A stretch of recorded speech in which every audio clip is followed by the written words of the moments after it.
He inherited a condemned snow lodge no one wanted, a crumbling wooden skeleton buried under 30 years of mountain snow.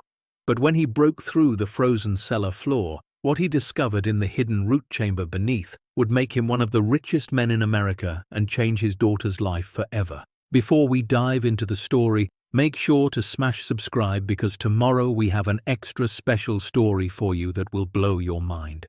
The morning Marcus Cole received the letter, the sky over Ridgewood, Colorado hung low and gray, heavy with the kind of clouds that promised snow by nightfall.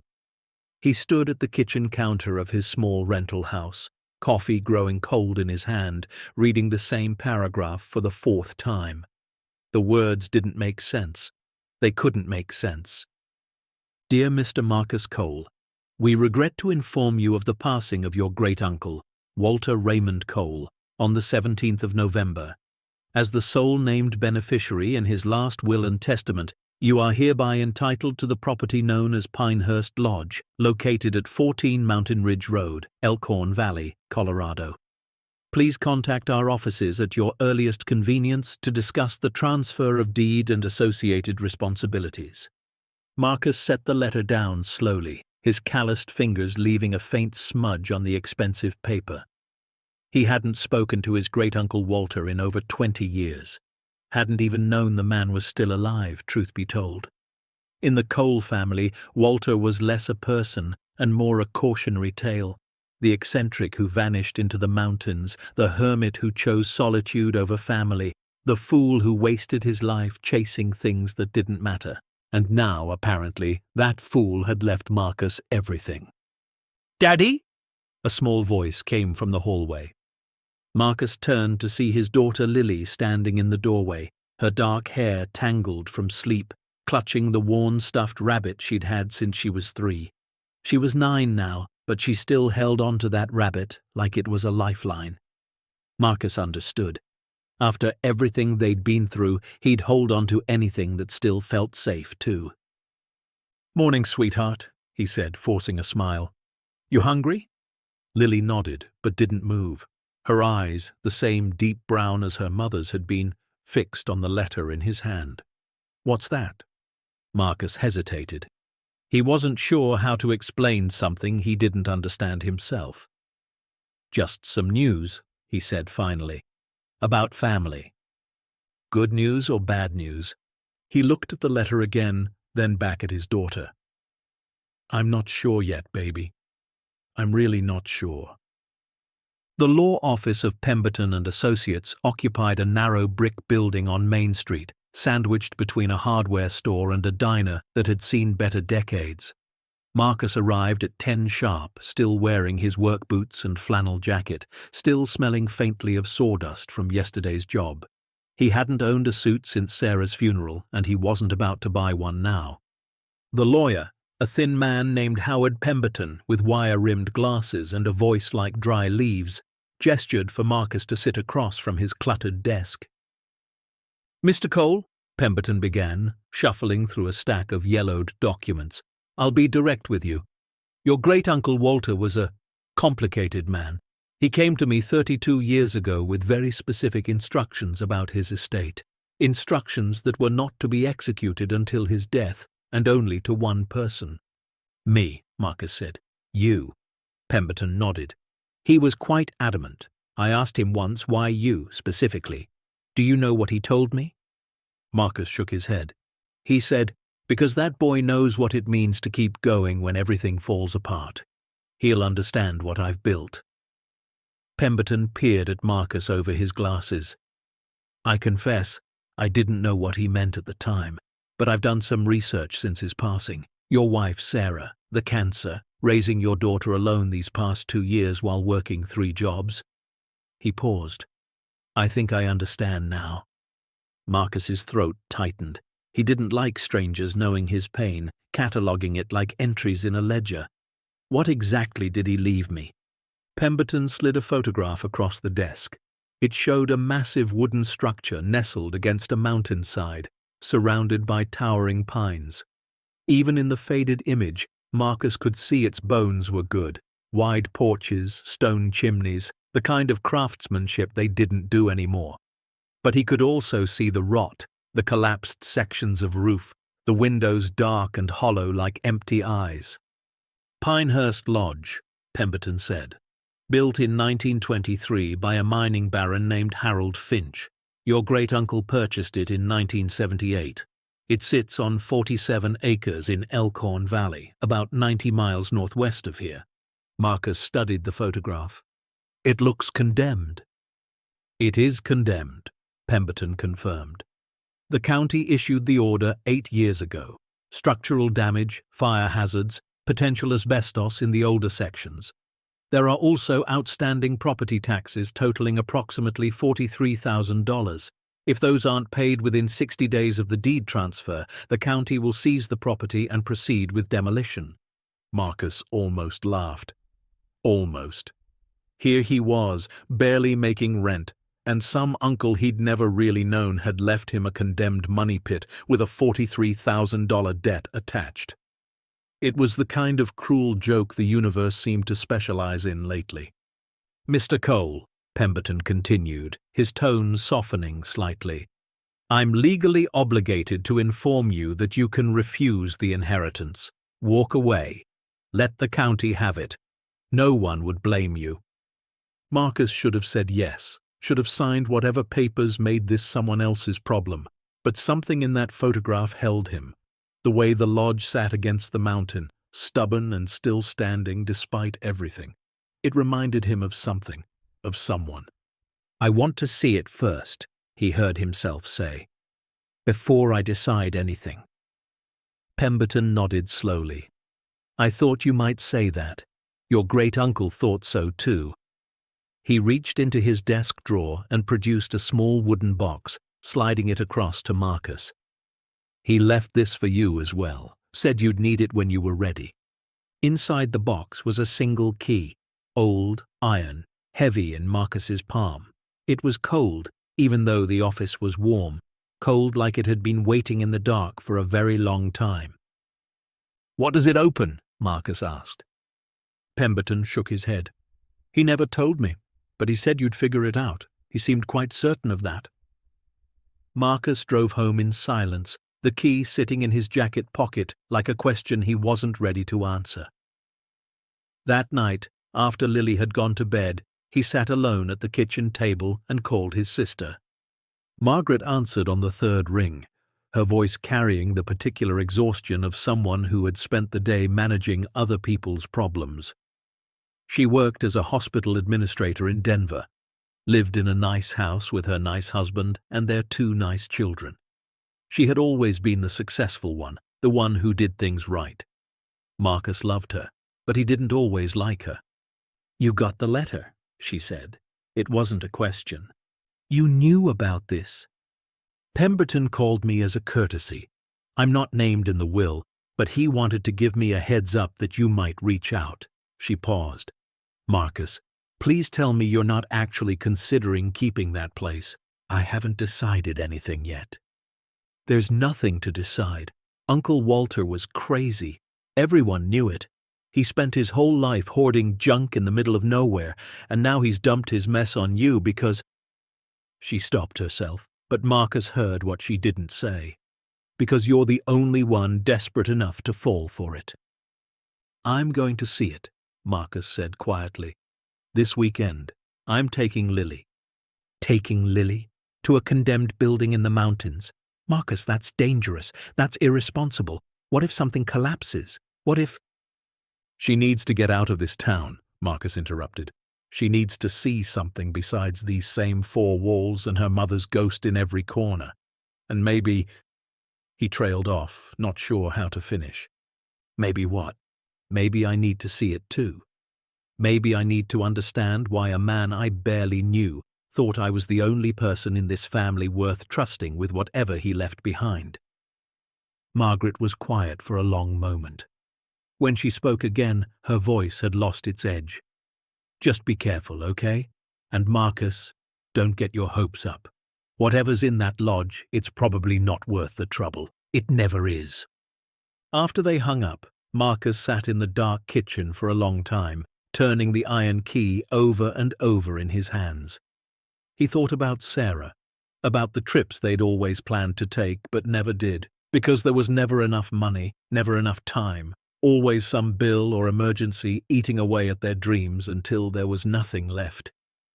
He thought about the night she died, how she'd squeezed his hand and whispered, "Don't let her forget how to dream, Marcus. Promise me." He'd promised, but somewhere in the fog of grief and survival, he'd forgotten how to dream himself. Maybe this was his chance to remember. The drive to Elkhorn Valley took nearly 3 hours, the last 40 minutes on a winding mountain road that hadn't been properly maintained in what looked like years.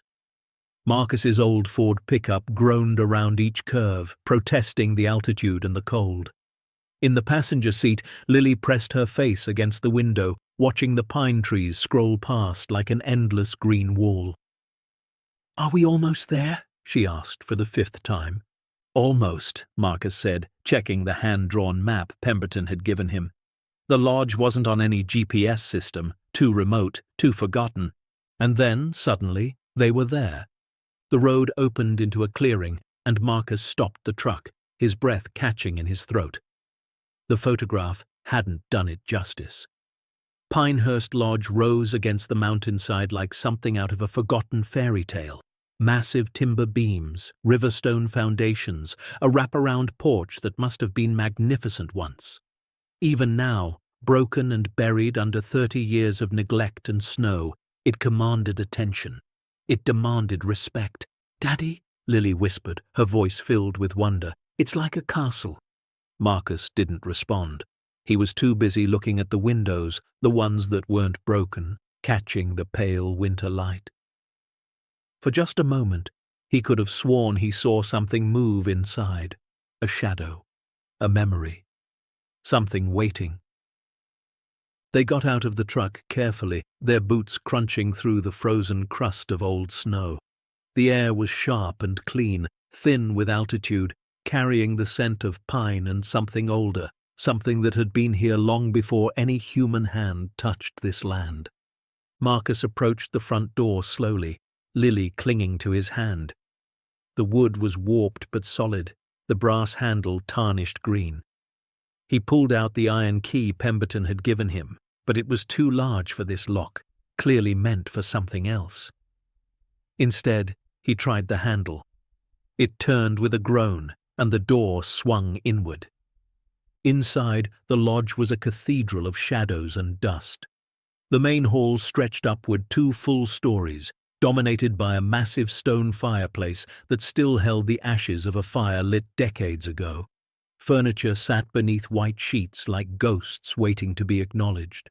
Cobwebs draped from the exposed beams like forgotten decorations.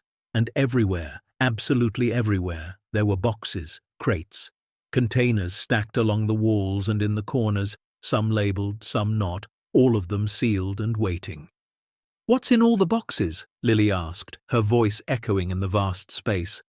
"I don't know, sweetheart, but I think we're going to find out." They spent the next hour exploring, carefully, staying away from the sections where the floor looked soft or the ceiling sagged. Marcus tested each step before he took it, years of construction work giving him an instinct for what would hold and what wouldn't. Most of the lodge was damaged, but not destroyed. Water stains, rot in places, some broken windows letting in the cold. But the bones were still good. The foundation, solid stone, hadn't shifted. The main beams, old-growth timber cut thick and true, still held strong. Whoever built this place had built it to last, and whoever condemned it had never bothered to look past the surface. As the afternoon light began to fade, Marcus found himself drawn to the basement. The stairs leading down were narrow and steep, lit only by the flashlight he'd brought from the truck. The air grew colder with each step, carrying a different smell now, mineral, ancient, like stepping into the earth itself. The basement was smaller than he'd expected, a single room with stone walls and a packed dirt floor. It held old tools, rusted equipment, shelves lined with jars of preserved vegetables that had turned to unidentifiable sludge decades ago. At first glance, there was nothing remarkable about it, just another forgotten space in a forgotten building. But Marcus's eye caught something. In the far corner, beneath a workbench covered in dust, the floor looked different. The dirt was packed harder there, smoother, as if someone had deliberately tamped it down to hide something beneath. He moved the workbench aside, the wood groaning in protest. Then he knelt and brushed away the loose dirt with his hands. His fingers hit something solid, metal, cold, a hatch. It was iron, heavy, set into what looked like a frame of poured concrete hidden beneath the dirt. There was a keyhole in the center, circular, old-fashioned. Marcus's heart began to pound. He reached into his pocket and pulled out the key Pemberton had given him. It fit perfectly. The lock turned with a sound like a sigh, like something releasing a breath it had held for 30 years. Marcus pulled the hatch open. Cold air rushed up from below, carrying that mineral smell stronger now, mixed with something else, something almost sweet, preserved. He shined his flashlight down. Stone steps descended into darkness, curving out of sight. He couldn't see the bottom. "Daddy!" Lily's voice came from the top of the basement stairs. "What did you find?" Marcus looked up at his daughter, then back down into the unknown. Every instinct told him to close the hatch, forget about it, take Lily home, and sign whatever papers would make this someone else's problem. This was exactly the kind of thing that got people in trouble. The kind of thing that promised everything and delivered nothing but grief. But Sarah's voice echoed in his memory. Don't let her forget how to dream. "Stay there, sweetheart," he called up. "Don't come down yet. Let me check something first." He descended into the darkness. The steps were carved from the mountain itself, rough stone worn smooth in the centers from use. The flashlight beam bounced off walls that glistened with moisture, natural rock formations showing between sections of brick reinforcement. This wasn't just a cellar, it was a passage into something much older, much larger than the lodge above. Marcus counted 37 steps before the passage leveled out and opened into a chamber. He stopped breathing. The space before him was enormous, a natural cavern that had been converted into something else entirely. The ceiling arched high overhead, supported by timber beams that matched the lodge above. But it was what filled the chamber that stole his voice. Rows of shelving stretched into the shadows, lined with bottles. Hundreds, maybe thousands of bottles, their glass catching his flashlight beam in winks of amber and gold. Wine, he realized. Vintage wine, preserved in the natural cold of the mountain. Beyond the shelves, wooden crates stood stacked neatly, their sides stamped with dates and numbers. Marcus approached the nearest one and pried off the lid with trembling hands. Inside, nestled in straw, gleamed bars of gold. Actual gold, each one stamped with markings he didn't recognize. He stumbled backward, heart slamming against his ribs. This couldn't be real. He was dreaming. He was losing his mind. His flashlight swept across more crates, more shelves. He saw rolled canvases that looked like paintings, glass cases containing what appeared to be antique firearms, locked chests, sealed containers, and at the far end of the chamber, hidden behind a wall of shelving, the chrome bumper of what could only be a car. Marcus walked toward it in a daze. He pulled aside a dusty tarp and found himself staring at a 1957 Ferrari 250 GT, cherry red, in what appeared to be perfect condition. Beside it sat a 1963 Aston Martin DB5. Beside that, a 1969 Shelby Cobra. 12 cars in total, 12 vehicles that Marcus, even with his limited knowledge, recognized as some of the rarest automobiles ever manufactured. He sank to his knees on the cold stone floor. All those years, people had called Uncle Walter crazy. They'd laughed at his obsessions, dismissed his solitary life as wasted, pitied the old man who chose mountains over family. But Walter hadn't been wasting his life. He'd been building something, protecting something, waiting for the right person to trust with what he'd created. And somehow, for reasons Marcus still didn't understand, that person was him. He knelt there for a long time, the flashlight beam growing weaker as the batteries drained. The chamber waited around him, patient and ancient, holding secrets that had been buried for decades. And slowly, something shifted inside Marcus's chest, something that felt almost like hope. "Daddy?" Lily's voice echoed down from above, distant but clear. "Daddy, are you okay?" Marcus stood up. He wiped his face with the back of his hand, surprised to find it wet. Then he took one long last look at the chamber, at the wine and the gold and the cars and the countless mysteries still waiting in the shadows. And he turned back toward the stairs. "I'm okay, sweetheart," he called up. "I'm coming." He climbed the 37 steps slowly, each one feeling heavier than the last. Not because he was tired, but because he was carrying something new, something he hadn't felt in 2 years, not since he'd held Sarah's hand and watched her slip away. He was carrying a future. When he emerged into the basement, Lily was waiting at the top of the stairs, her small face pale with worry. He climbed up to her and wrapped his arms around her, holding her tight, breathing in the familiar scent of her shampoo. "Daddy, what's down there?" she whispered against his chest.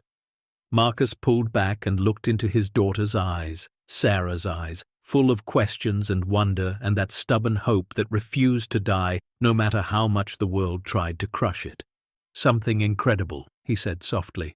"Something your great-great-uncle Walter spent his whole life building. Something he wanted us to have. But what is it?" Marcus smiled. For the first time in 2 years, it didn't feel forced. "It's a second chance, baby. That's what it is." They walked out of the lodge together, hand in hand, into the fading light of the mountain afternoon. The snow had started to fall again, soft flakes drifting down from a sky the color of steel. The lodge stood behind them, no longer looking condemned. Now it looked like it was waiting. Ready, patient. Marcus turned back one last time, studying the structure he'd inherited. 47 acres of mountain land, a building that everyone said was worthless, and beneath it, hidden from the world for 30 years, a collection worth more than he could comprehend. He thought about all the people who had told him to walk away. His sister with her nice house and her nice life, so certain that nothing good could come from this. The lawyer with his warnings about taxes and demolition. Everyone who had ever looked at Marcus and seen only a man who fixed other people's things, a man who survived instead of thrived, a man who had stopped dreaming the day his wife closed her eyes for the last time. They were all wrong. Marcus pulled out his phone and dialed Pemberton's number. The lawyer answered on the second ring. "Mr. Cole, have you made your decision?" Marcus looked at Lily, who was trying to catch snowflakes on her tongue, giggling as they melted on her nose. He looked at the lodge, standing strong against the mountain. He looked at the key still clutched in his hand, the key that had opened a door to something impossible. "Yeah," he said. "I have. I'm keeping it. All of it." There was a long pause on the other end of the line. "Are you certain? The taxes alone?" "I'll figure it out," Marcus interrupted. "I've been figuring things out my whole life. This won't be any different." Another pause. Then, quietly, Pemberton said something that surprised Marcus more than anything else that day. "Your uncle would be proud, Mr. Cole. He always said you were the one who wouldn't run. I'm glad he was right." The call ended. Marcus slipped the phone back into his pocket and took his daughter's hand. "Come on, sweetheart. Let's go home. We've got a lot of planning to do." As they drove away from Pinehurst Lodge, Marcus watched it shrink in the rearview mirror until it disappeared behind the trees. But he knew it would still be there when he came back. It had waited 30 years already. It could wait a little longer. He didn't know yet how he would pay the taxes, didn't know how he would restore the building or protect the collection or navigate whatever legal complications awaited him. He didn't know who else might learn about what was hidden beneath that mountain or what they might do to take it from him. But he knew one thing with absolute certainty. He wasn't going to run. He wasn't going to give up. and he wasn't going to let his daughter grow up thinking that dreams were only for other people, people with money or connections or luck. Marcus Cole had been given a second chance, and this time he was going to build something that lasted. The snow continued to fall as they wound their way down the mountain road, covering their tracks behind them, keeping the secret safe for just a little while longer. The week that followed was the longest of Marcus Cole's life. He went through the motions of his regular jobs, fixing a leaky roof for the Hendersons, replacing the water heater at the community center, patching drywall in old Mrs. Kimball's living room.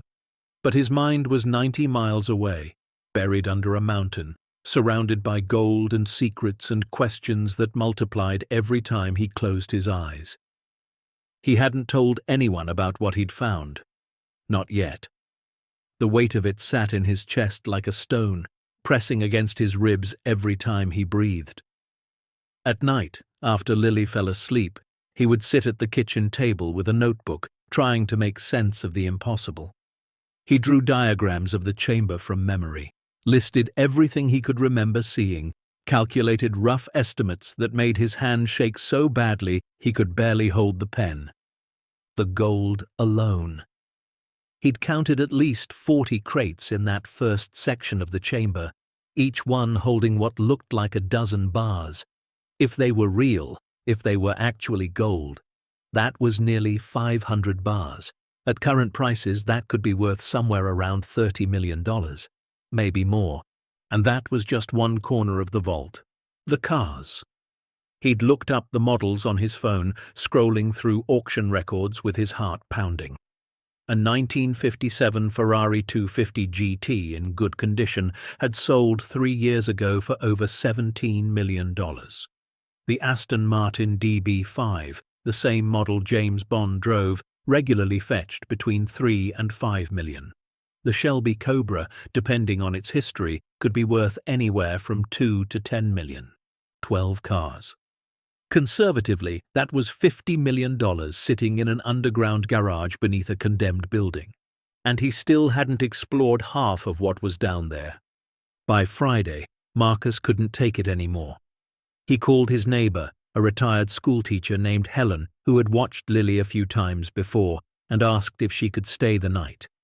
Then he loaded his truck with supplies, better flashlights, a camera, a notebook, water, food, and drove back to Elkhorn Valley alone.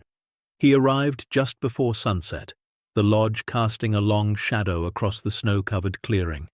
It looked different now that he knew what it held, not abandoned, guarding, keeping watch over something precious that the world had forgotten. Marcus spent the first hour upstairs, checking the structure more carefully than he had before. The damage was real, but not catastrophic. The east wing, where the roof had partially collapsed, would need to be completely rebuilt. But the main hall, the west wing, and most of the second floor were structurally sound. With time and money he might actually have now, the lodge could be restored. But that wasn't why he was here. He descended into the basement as darkness fell outside, his new flashlight cutting a bright path through the shadows. The hatch was exactly as he'd left it, iron and ancient and impossibly real. He opened it and climbed down the 37 steps into the mountain's heart. The chamber waited for him like an old friend.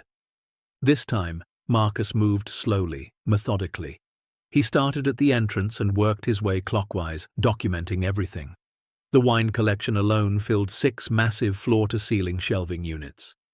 He photographed labels at random: Chateau Lafite Rothschild, 1869, Romanée Conti, 1945, Screaming Eagle, 1992.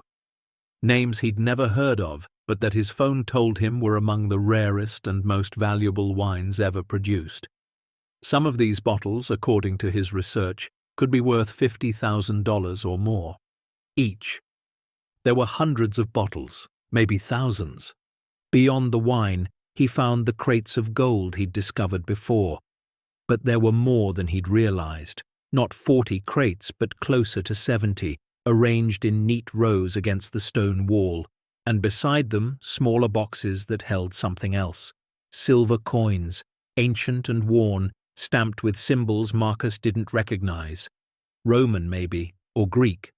Old enough that their value probably couldn't even be calculated. The rolled canvases he'd glimpsed before turned out to be paintings.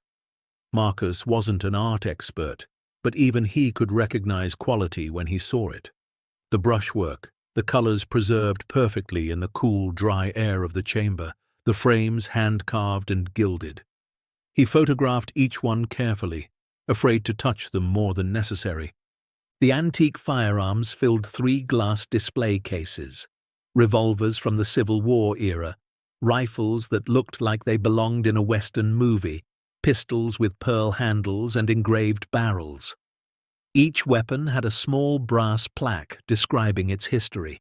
One of them, a Colt single-action army revolver, was labeled as having belonged to Wyatt Earp himself.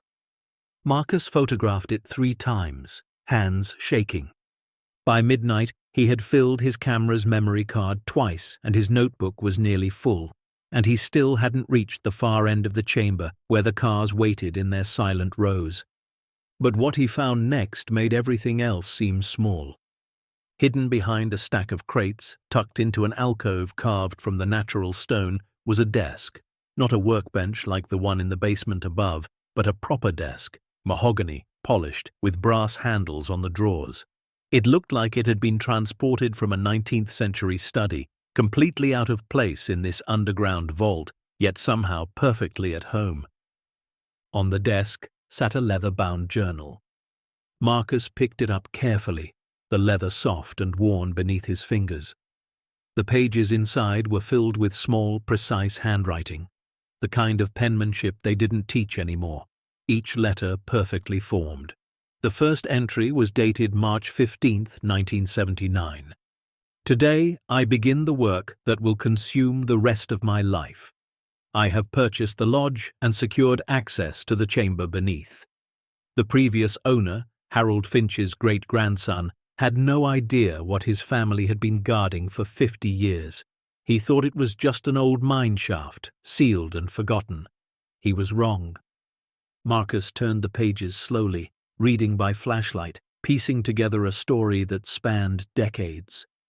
Walter Cole had been many things before he became a hermit in the mountains.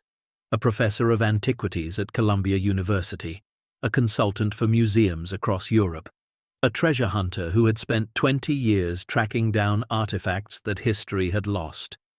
He had made his fortune young, through a combination of academic work and private acquisitions, and he had spent that fortune even faster, not on luxury, but on preservation.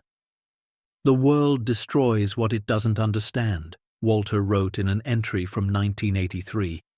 Museums sell their collections to fund new buildings. Private collectors die, and their heirs auction everything to the highest bidder. Governments seize treasures and lock them away where no one can see them. But here, in this mountain, I can protect what matters. I can keep it safe until someone worthy comes along to decide what should be done.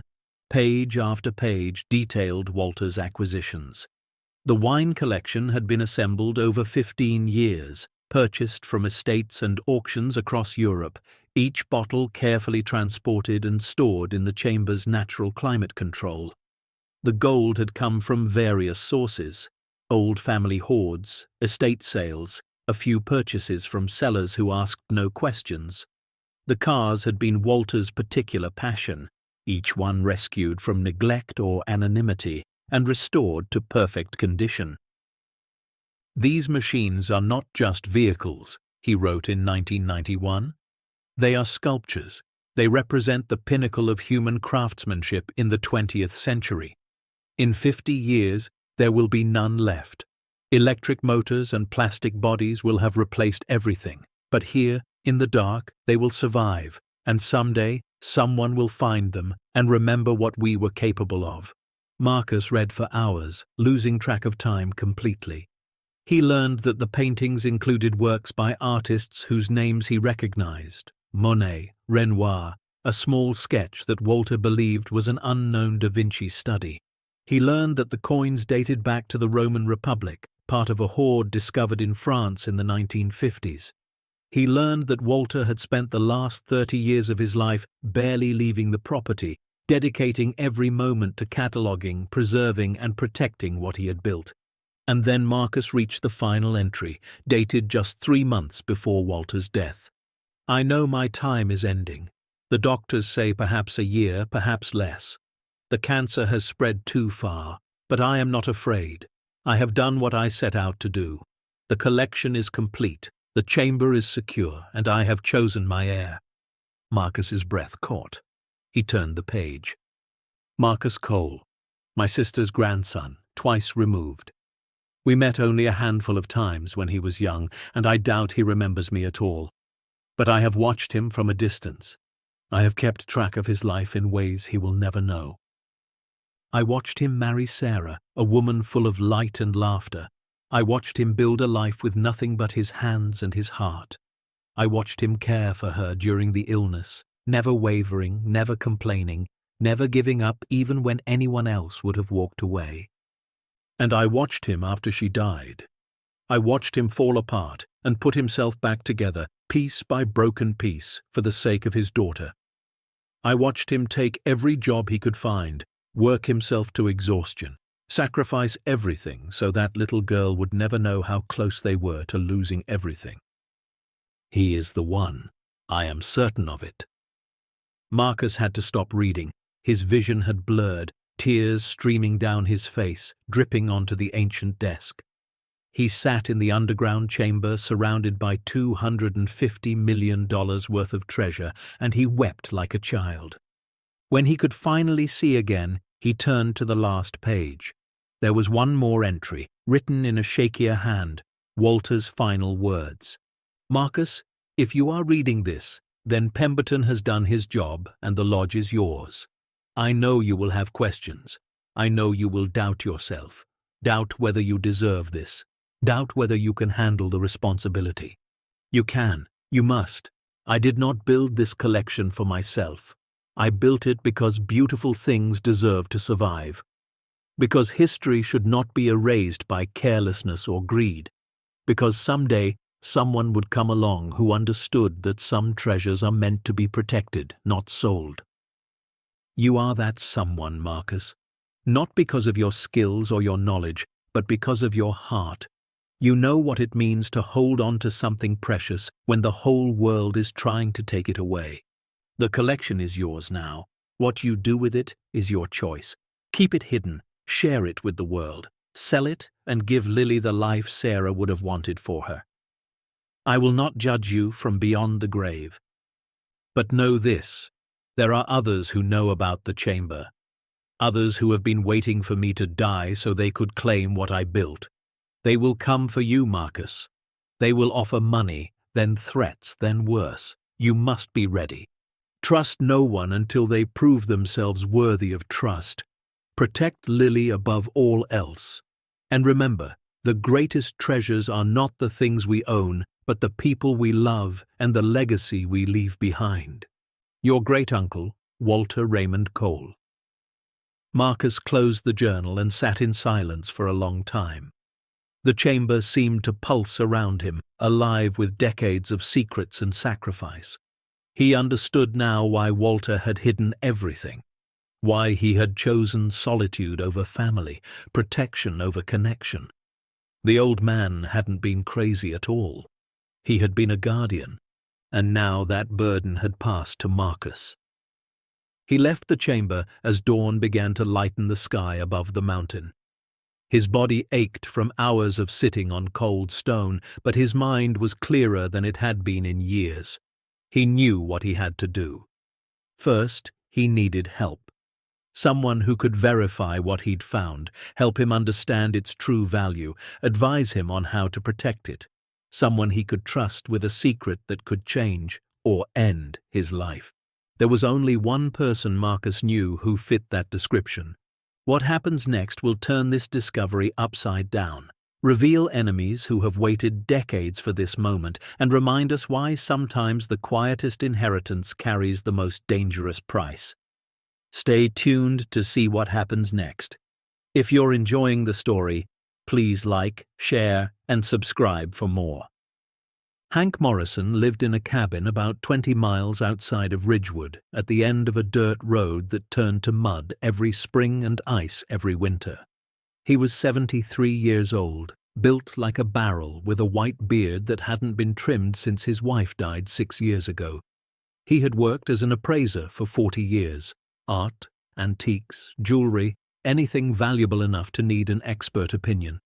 He had testified in court cases, consulted for insurance companies, and once, according to local legend, had been flown to Saudi Arabia to authenticate a collection for a prince.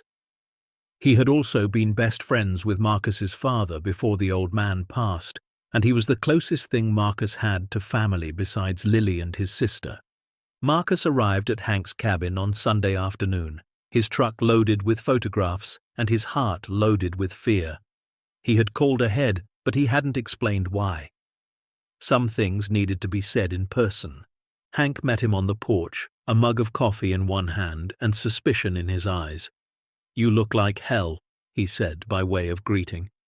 "I feel like it," Marcus admitted. "Can we talk inside?"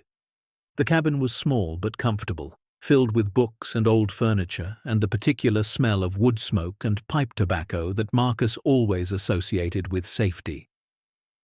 They sat at Hank's kitchen table, and Marcus told him everything. It took nearly 2 hours. Marcus showed him the photographs, walked him through Walter's journal, explained about the letter and the key and the secret that had been buried under that mountain for 30 years.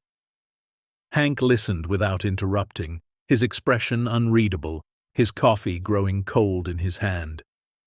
When Marcus finally finished, silence filled the cabin. "Well," Hank said at last, "that's a hell of a story." "You don't believe me." "I didn't say that." Hank picked up one of the photographs, the Ferrari, gleaming red in Marcus's flashlight beam. "I've seen a lot of impossible things in my career. Rich people hide their treasures in strange places. It's not as uncommon as you'd think. But this much? All in one place?"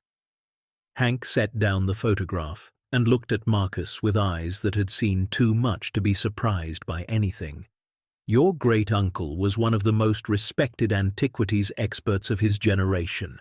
I never met him personally, but I knew his reputation. If anyone could assemble a collection like this, it would be Walter Cole." Marcus felt something loosen in his chest. "So you believe me?" "I believe you found something," Hank said carefully. "Whether it's worth what you think it's worth, that's another question. I'd need to see it myself, verify the authenticity of at least some of the items. Can you do that?" Hank was quiet for a moment. "Marcus, do you understand what you're asking? If this collection is real, and I mean really real, then you're sitting on something that powerful people would kill for. Literally kill for." Walter said the same thing. In his journal, he said others know about the chamber, others who have been waiting. "Then they'll come." Hank's voice was flat, certain.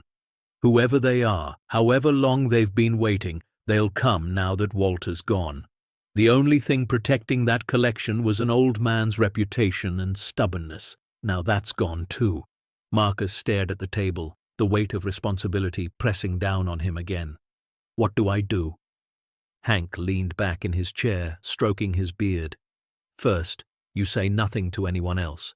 Not your sister, not your neighbors, not Lily. The fewer people who know, the safer you are." "I wasn't planning to—" "Second," Hank continued, "you let me come see the chamber. I'll bring what equipment I can, do a preliminary assessment. If even a quarter of what you've described is authentic, we're talking about one of the most significant private collections ever assembled in this country, maybe in the world." "And third," Hank's eyes met Marcus's, hard and serious. "You prepare yourself for a fight, because when word gets out, and it will get out, Marcus, it always does, you're going to need more than good intentions to protect what you've inherited." They drove to the lodge together the following weekend, Hank's pickup following Marcus's through the winding mountain roads. Lily was staying with Helen again, told only that Daddy had some work to do at the old property. Marcus hated lying to her, but Hank was right. The fewer people who knew, the safer everyone would be. The lodge looked the same as always, broken, forgotten, waiting. But Marcus saw it differently now. He saw it the way Walter must have seen it. A fortress, a guardian, a shell of decay protecting something priceless beneath. Hank stood in the clearing for a long moment, studying the structure with professional eyes. "Your uncle knew what he was doing," he said finally. "Anyone looking at this place would see a condemned building, a liability. They'd never think to look underneath. That was the point." They descended into the chamber together. Hank moved slowly, reverently, his flashlight sweeping across treasures he'd spent his entire career dreaming about. He examined the wine bottles first, handling each one with the care of a surgeon. Then the gold, running his fingers across the stamped markings, weighing a bar in his palm. Then the paintings, the coins, the firearms. When they reached the cars, Hank actually laughed, a short, disbelieving bark that echoed off the stone walls. "My God," he said, "it's all real, every bit of it." "How much?" Marcus asked, his voice barely above a whisper. "What's it worth?" Hank shook his head slowly. "I can't give you a precise number, not without proper appraisals, authentication, provenance research. But based on what I'm seeing—" He paused, seeming to struggle with the words. 200 million, maybe 250, possibly more if some of these paintings are what I think they are." Marcus had known the number would be big. He had done his own rough calculations, but hearing it spoken out loud in Hank's matter-of-fact voice made it suddenly, terrifyingly real. "What do I do with $250 million worth of treasure?" "That's the question, isn't it?" Hank turned to face him in the darkness. "You've got options. You could sell everything, piece by piece, through legitimate auction houses. It would take years, but you'd end up wealthy beyond imagination. Lily would never want for anything." Marcus thought about Sarah, about the medical bills they could never quite pay off, about the trips they'd dreamed of taking. Or you could do what your uncle did.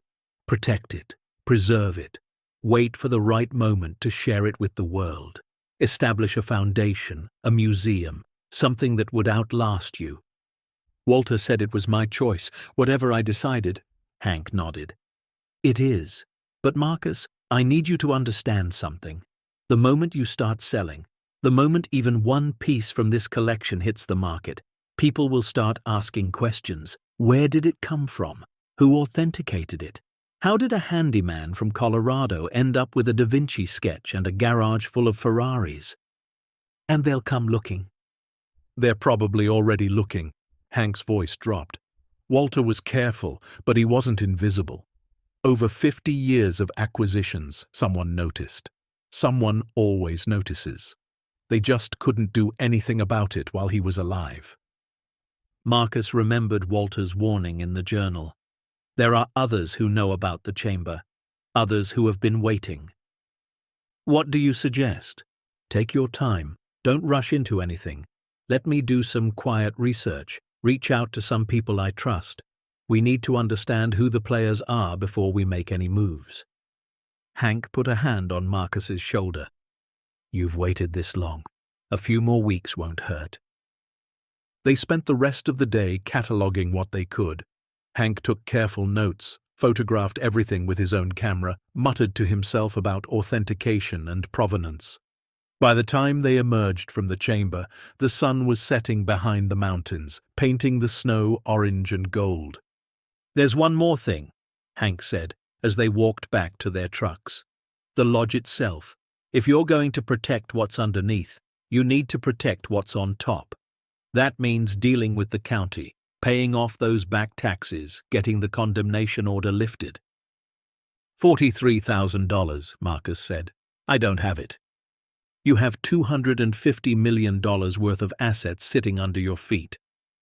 Assets I can't sell without attracting attention." Hank smiled grimly.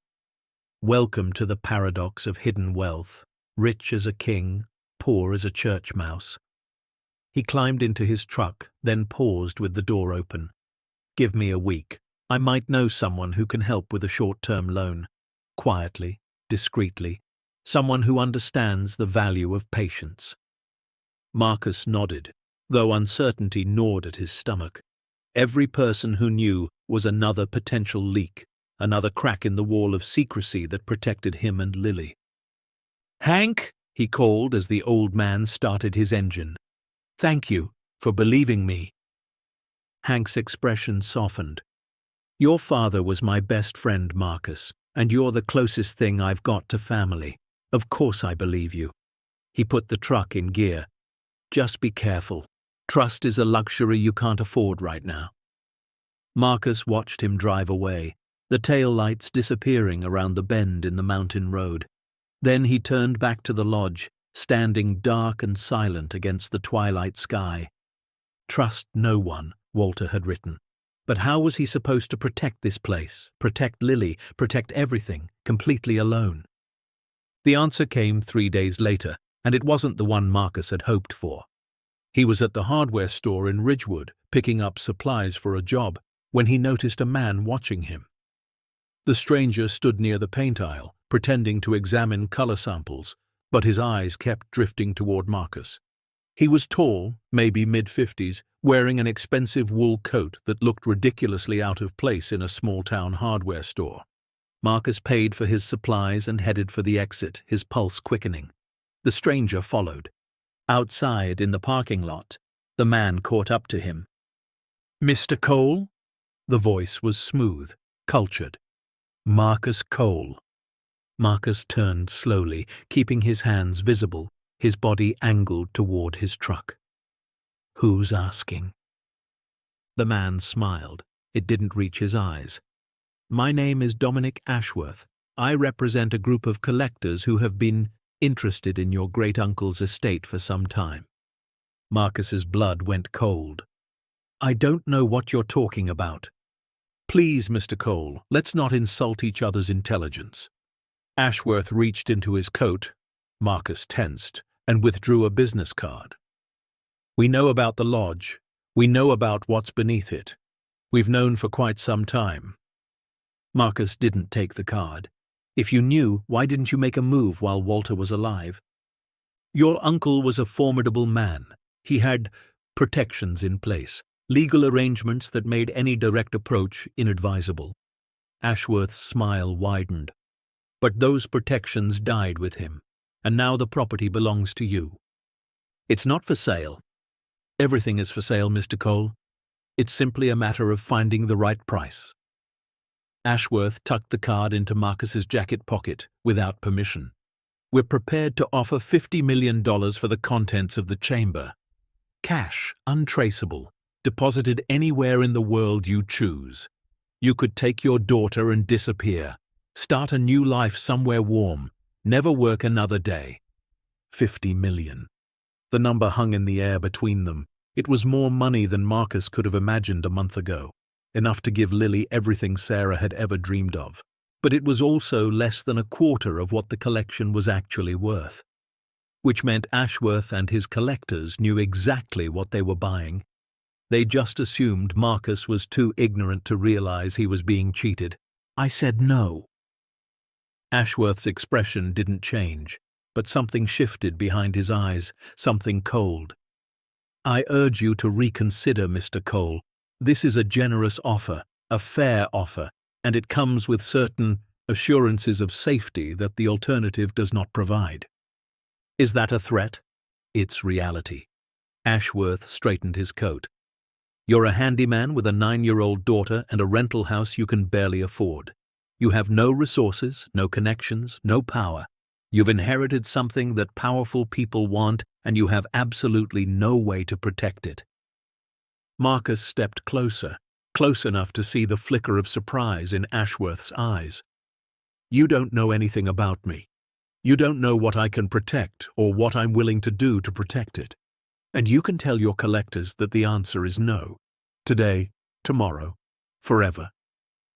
He turned and walked to his truck, half expecting a hand on his shoulder, a blow to the back of his head, but nothing came. He climbed in, started the engine, and drove away without looking back. In his rearview mirror, he saw Ashworth standing in the parking lot, phone pressed to his ear, watching him go. That night, Marcus couldn't sleep. He lay in bed staring at the ceiling, running through the conversation over and over. $50 million, assurances of safety that the alternative does not provide. The threat had been clear, even if the words had been polite. They knew about the chamber. They'd been waiting for Walter to die. And now they were coming for Marcus. He got up at 2 a.m. and checked the locks on every door and window. Then he checked them again. Then he sat at the kitchen table with a cup of coffee he didn't drink, watching the darkness outside, wondering how long he had before the next move came. The answer was 3 days. He drove up to the lodge that Saturday, planning to spend the weekend organizing, planning, trying to figure out his next steps. But when he turned into the clearing, his heart stopped. The front door was open. Marcus grabbed the tire iron from behind his seat and approached slowly, every sense alert. The snow around the entrance was churned up, footprints, multiple sets leading in and out. The lock on the door had been broken, the wood around it splintered. Inside, the lodge had been searched, not ransacked. The destruction was too methodical for that. Every drawer had been opened, every cabinet examined, every piece of furniture moved. They had been looking for something, looking for a way in. Marcus ran to the basement, his boots pounding on the stairs. The workbench had been shoved aside. The dirt floor had been dug up in several places. But the hatch was still closed, still locked, still hidden under a layer of dirt that Marcus had carefully replaced the last time he'd left. They hadn't found it. Not yet. But they would. They would keep coming back, keep searching, keep digging until they found what they were looking for. And Marcus couldn't guard this place 24 hours a day. He had a daughter, a job, a life. He stood in the ruined basement, tire iron still clutched in his hand, and made a decision. He couldn't protect this alone. He couldn't fight these people with nothing but stubbornness and good intentions. He needed resources. He needed allies. He needed to stop being the hunted and start being something else. Walter had spent 30 years hiding. Marcus didn't have 30 years. He had a little girl depending on him and enemies who had just proven they would stop at nothing. It was time to stop hiding. It was time to fight back. Marcus pulled out his phone and dialed Hank's number. The old man answered on the second ring. "Marcus, what's wrong?" "They broke into the lodge, searched everything. They're looking for the chamber." Silence. Then quietly, "Did they find it?" "Not yet, but they will. Hank, I can't do this alone. I need help, real help." Another pause. When Hank spoke again, his voice was different, harder, more resolved. "There's someone you need to meet, someone who might be able to help you protect what you've got.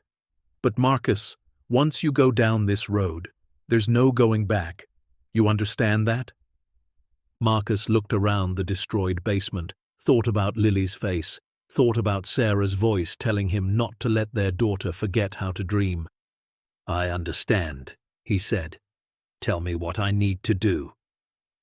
The snow had started falling again outside, soft and silent, covering the footprints of the intruders, erasing the evidence of violation. But Marcus knew the truth now. This wasn't just an inheritance anymore. This was a war, and he was just getting started. The woman Hank introduced him to was not what Marcus expected. When he pictured someone who could help him fight back against wealthy collectors and their threats, he imagined lawyers in expensive suits, or maybe security consultants with military backgrounds. Instead, he found himself sitting across from a 64-year-old retired architect named Eleanor Vance, who wore paint-stained overalls and had silver hair pulled back in a practical bun. They met at a coffee shop in Durango, neutral territory, 3 days after the break-in at the lodge. Hank sat between them like a referee, his weathered hands wrapped around a mug he hadn't touched. "Hank tells me you've inherited something remarkable," Eleanor said, her voice carrying the particular calm of someone who had seen enough in life to stop being surprised by anything. "And that some unpleasant people want to take it from you." Marcus nodded, still uncertain.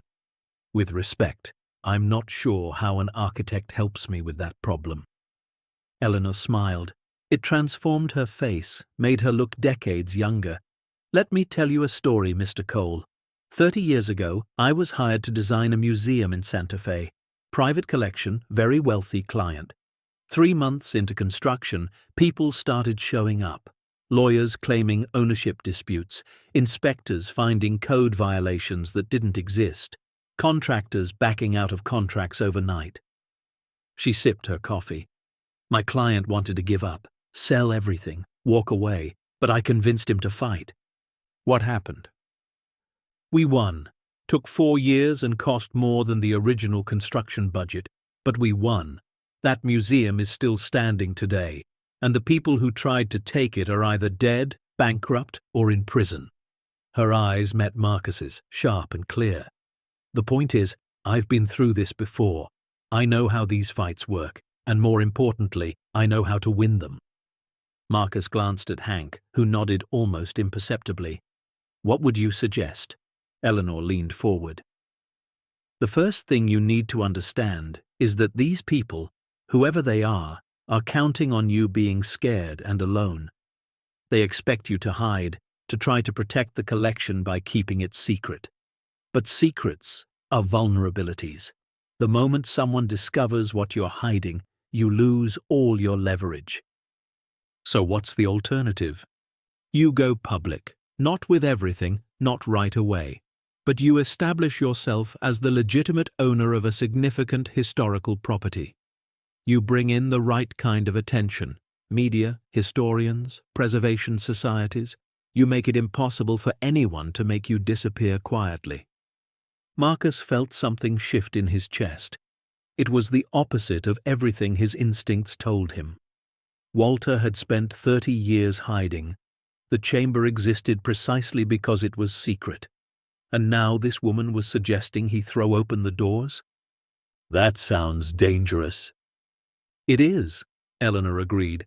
But hiding is more dangerous.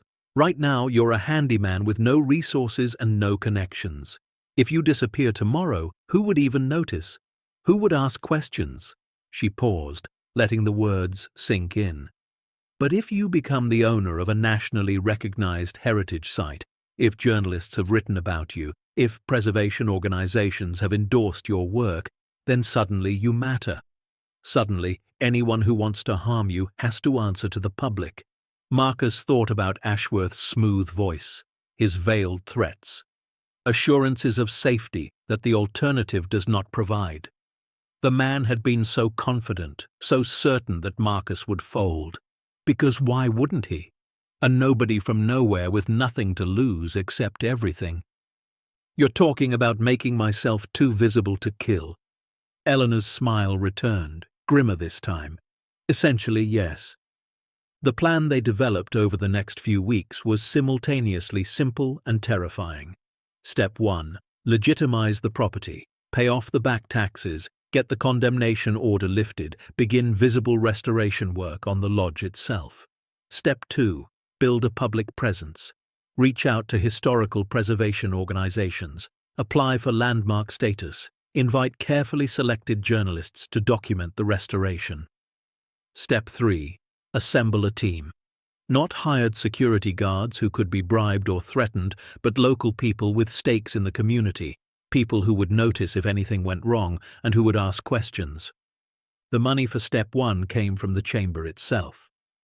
Hank identified 12 gold bars whose markings suggested they had been legally purchased through legitimate dealers in the 1980s. He helped Marcus sell them through a trusted contact in Denver.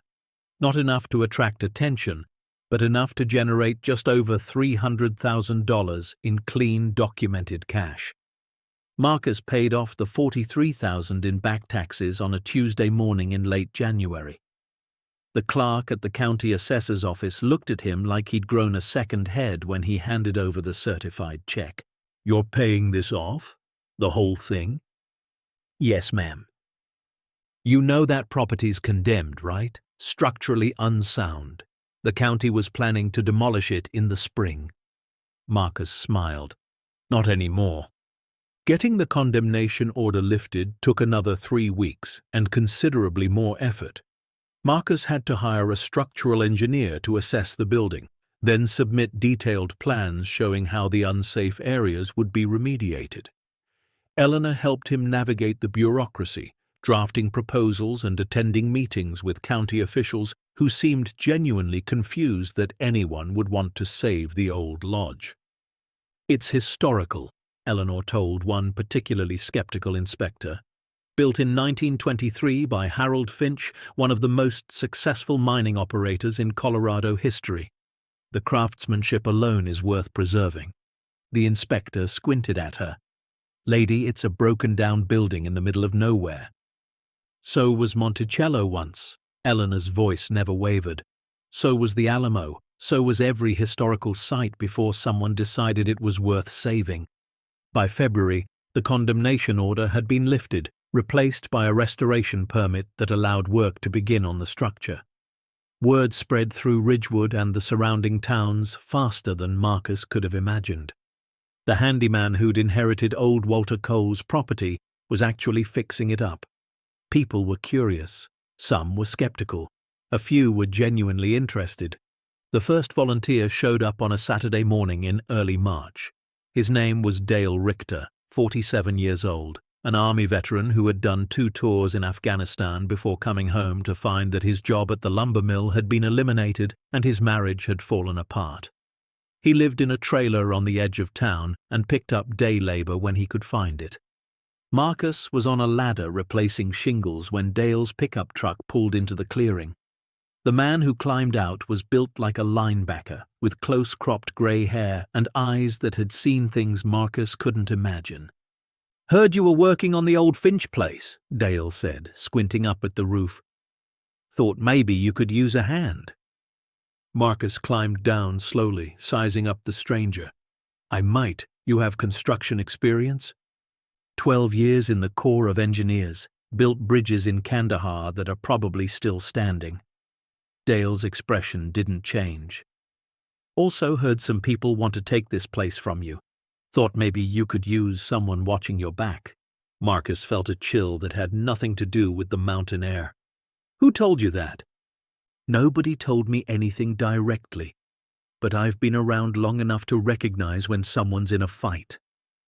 Dale met his eyes steadily. "I know what it's like to come home to nothing, to feel like the world's trying to take whatever you've got left. If you're fighting for this place, I want to help." Marcus studied him for a long moment. Walter's voice echoed in his memory. Trust no one until they prove themselves worthy of trust. But there was something in Dale's face, a quiet integrity, a bone-deep reliability, that reminded Marcus of his own father. "I can't pay much," Marcus said finally. "Not yet." Dale shrugged. "I'm not asking for much. A place to park my trailer maybe, some purpose. That's worth more than money right now." They shook hands, and Dale Richter became the first official member of what Marcus would come to think of as his team. Others followed. A retired electrician named Howard, who had known Walter decades ago and always wondered what happened to him.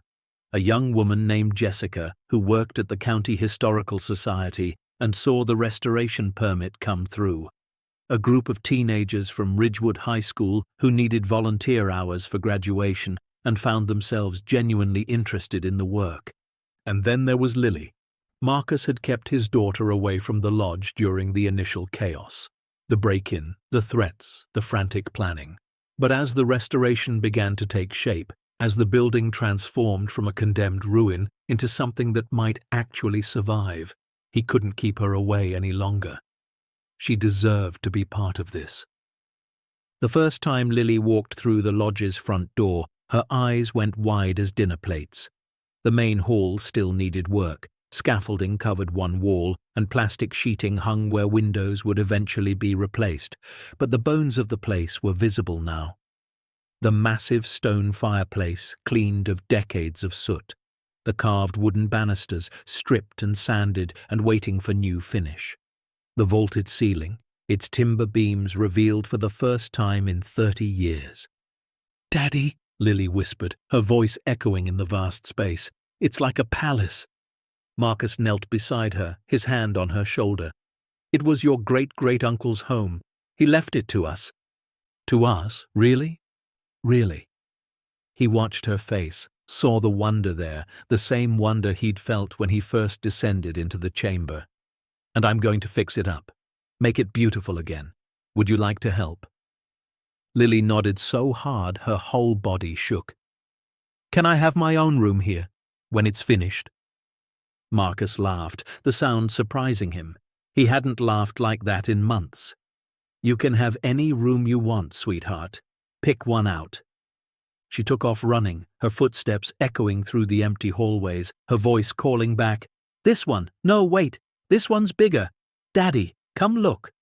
Marcus stood alone in the main hall, listening to his daughter's joy, and felt something crack open in his chest.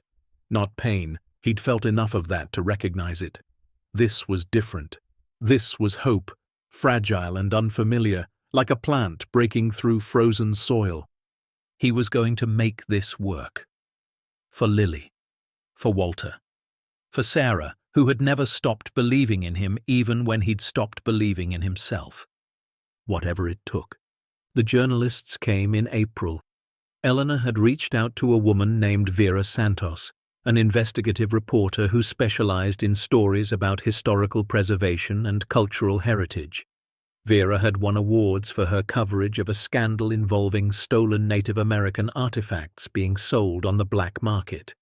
She was fearless, thorough, and exactly what they needed. She arrived at the lodge on a grey morning, accompanied by a photographer and a look of professional skepticism. Marcus met her at the door, trying not to let his nervousness show. "Mr. Cole," Vera said, shaking his hand. "I have to admit, when Eleanor contacted me, I thought this might be a waste of time. Small-town guy inherits old building, tries to fix it up, not exactly groundbreaking journalism." And now? Vera looked past him at the scaffolding, the workers moving through the space, the transformation already underway. "Now I'm curious. Eleanor says there's more to this story than meets the eye. She says you're fighting to protect something important." Marcus led her through the lodge, explaining the history as Eleanor had taught him. Harold Finch's original construction in 1923, the decades of private ownership, Walter's purchase in 1978. He showed her the craftsmanship, the hand-carved mouldings, the riverstone fireplaces, the timber beams cut from trees that no longer existed anywhere in the state. Vera took notes, asked sharp questions, photographed everything. Her skepticism slowly gave way to genuine interest. "This is remarkable work," she admitted. "Most buildings this old would have been torn down years ago. The fact that it's still standing at all is kind of a miracle." Marcus hesitated.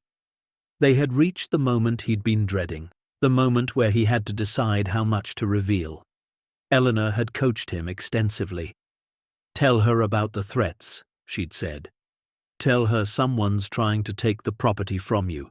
But don't mention the chamber, not yet. That's your leverage. You keep that until you absolutely need it." "There's something else," Marcus said carefully. "Something I need you to understand." Vera's pen paused over her notebook. "I'm listening." "Since I inherited this property, I've been approached by people who want to buy it. They've made offers. They've made threats. Someone broke into the lodge a few months ago and searched the place." Marcus met her eyes. "I think there are people who have been waiting a long time for my uncle to die so they could get their hands on this property. And now that it's mine, they're not going to stop." Vera's expression sharpened. "You're saying someone is trying to force you out?" "I'm saying someone is trying to take what doesn't belong to them, and I'm not going to let them." The article came out 3 weeks later. "Fighting for Finch Lodge, one man's battle to preserve Colorado history." It ran in the Durango Herald first, then got picked up by the Denver Post, then by a national preservation magazine. Vera had done exactly what they'd hoped. She'd made Marcus visible. She'd made the lodge visible. She'd created a public record that would be very hard to erase. The response was overwhelming. Donations came in from historical societies across the state. Volunteers arrived from as far as Santa Fe. A documentary filmmaker reached out about possibly telling the story. Suddenly, Marcus wasn't just a handyman anymore. He was a preservationist, a guardian of history, a symbol of what one person could accomplish with determination and grit. But the attention cut both ways. The second offer came 2 weeks after the article published. This time, Ashworth didn't approach Marcus in a parking lot. He sent lawyers. 3 of them showed up at the lodge on a Tuesday afternoon, their shoes completely wrong for the muddy construction site, their briefcases looking absurd next to the stacks of lumber and equipment. Marcus met them in the main hall, Dale standing silently at his shoulder. "Mr. Cole," the lead lawyer said, his tone dripping with professional courtesy. "My clients are prepared to increase their offer to $80 million. That's a $30 million increase over their previous proposal, reflecting their sincere desire to acquire this property." Marcus crossed his arms. "And why do your clients want it so badly?" "They're collectors, Mr. Cole. They appreciate historical properties. They believe they can restore the lodge to a standard that might be difficult for a private individual to achieve. $80 million for a broken-down building in the middle of nowhere?" Marcus shook his head slowly. "That's a lot of money for something the county wanted to demolish 6 months ago." The lawyer's smile didn't waver. "My clients are very generous." "Your clients are very desperate." Marcus stepped closer, his voice dropping. "You can tell Dominic Ashworth that my answer hasn't changed. This property isn't for sale, not for $80 million, not for any amount." The lawyer's smile finally slipped. "Mr. Cole, I would strongly advise you to reconsider. My clients have resources that—" "I know exactly what resources your clients have," Marcus interrupted. "I know they broke into this building. I know they've been watching me, and I know they've been waiting decades for my uncle to die so they could take what he built." He leaned in. "But here's what they don't understand. I'm not Walter. I'm not going to hide in the mountains for 30 years hoping they'll forget about me. I'm going to stand right here in the open, and I'm going to make this place so visible that if anything happens to me, the whole world will know exactly who to blame." The lawyers exchanged glances. Something passed between them, uncertainty maybe, or fear. "I'll convey your response to my clients," the lead lawyer said stiffly. "But I would advise you to install better security, Mr. Cole. The mountains can be dangerous this time of year." After they left, Dale turned to Marcus, his expression grim. "That sounded like a threat." It was. "What do you want to do?" Marcus looked around the main hall, at the workers on the scaffolding, at the new windows stacked against the wall, at the progress that had been made in just a few short months. "We keep working. We don't let them scare us, and we make sure there's always someone watching." Dale nodded slowly. "I can arrange that. Got some buddies from my unit who might be interested in some mountain air. Good men. Loyal." "No guns," Marcus said. "I don't want this to become a war zone." "Understood. But eyes and ears. That we can do." They shook hands, and Marcus felt something settle in his chest. He wasn't alone anymore. Whatever came next, he had people at his back. The fire came on a Friday night in May. Marcus was home in Ridgewood when he got the call. Dale's voice, tight with controlled panic. "Boss, you need to get up here. Now." He drove faster than he'd ever driven in his life. Lily left with Helen, his hands white-knuckled on the steering wheel. The glow appeared over the ridge before he reached the clearing, an orange pulse against the dark sky, too bright, too hungry. When he pulled into the clearing, his heart stopped. The east wing was ablaze. Flames poured from the windows, licking up toward the roof, throwing sparks into the night air. Dale and 3 other men were running hoses from the pond, but it was clearly hopeless. The fire was too established, too fierce. Marcus stumbled out of his truck, his legs barely holding him. "No, no, no, no!" Dale grabbed his arm. Fire department's coming, 20 minutes out. We're doing what we can, but... How did this happen? Dale's jaw tightened. I found a gas can, around back, near where the fire started. This wasn't an accident, boss. Someone set this. Marcus watched the flames consume months of work, thousands of dollars, countless hours of effort. The East Wing, the section they'd just finished shoring up, where they'd planned to install the first guest rooms, gone, all of it gone. But then he realized something. The East Wing was on the opposite side of the building from the basement, from the chamber, from everything that actually mattered. They don't know, he whispered. Dale looked at him. What? They set the fire on the wrong side. They don't know where the entrance is. They were trying to destroy evidence, but they picked the wrong spot. Marcus felt something shift inside him, not despair, but rage, cold, focused, purposeful. This was a message. They wanted to show me they could hurt me, but they just showed me something else. What's that? Marcus turned to face Dale, the fire reflecting in his eyes. They're getting desperate, which means we're doing something right. The fire department arrived 18 minutes later. They saved the main hall and the West Wing, but the East Wing was a total loss. By dawn, Marcus stood in the ruins, ash falling like grey snow, surveying the damage. The investigators found evidence of arson immediately. The gas can Dale had spotted, accelerant traces on the foundation, even a footprint in the mud that didn't match anyone on the work crew. They promised to investigate, but Marcus could see it in their eyes. A property crime in a remote mountain location wasn't going to be a priority. That afternoon, Vera Santos drove up the mountain. She'd seen the news and come immediately, camera in hand. "I'm so sorry," she said, looking at the blackened ruins. "After everything you've accomplished." "We're not done," Marcus said quietly. "Not by a long shot." Vera studied his face. "You know who did this." "I can't prove it, but yes." "What are you going to do?" Marcus looked at the lodge, damaged but not destroyed, wounded but still standing. Like him, like Lily, like everyone who had ever been knocked down and gotten back up. "I'm going to rebuild," he said. "And then I'm going to finish what my uncle started.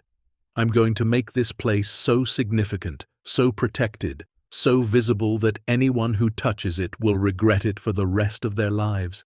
Vera's eyes lit up with the particular fire of a journalist who smelled a bigger story. "Tell me more." Marcus hesitated. He'd been holding back, keeping the chamber secret, protecting his leverage. But the fire had changed something. The rules had changed. Hiding wasn't going to work anymore. "There's something under this building," he said slowly. "Something my uncle spent his whole life protecting. I wasn't going to tell anyone about it, not yet. But now..." He trailed off, looking at the ruins of the East Wing. "Now?" "Now I think the world needs to know what we're really fighting for." Vera's pen was already moving across her notebook. "I'm listening." Marcus took a deep breath. This was the point of no return. Once he told her, there would be no going back.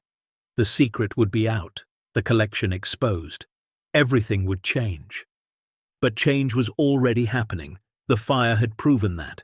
The only question was whether Marcus would control the narrative or let someone else control it for him. He chose to fight.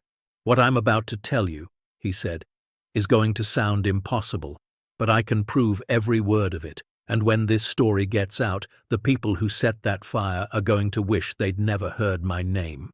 Vera's smile was sharp and hungry. "That's exactly the kind of story I came here to find." The second article dropped like a bomb. "The Secret Beneath Finch Lodge, $250 million treasure discovered in Colorado mountains." It ran simultaneously in 5 major publications, coordinated by Vera and her network of contacts. Within 24 hours, the story had gone viral.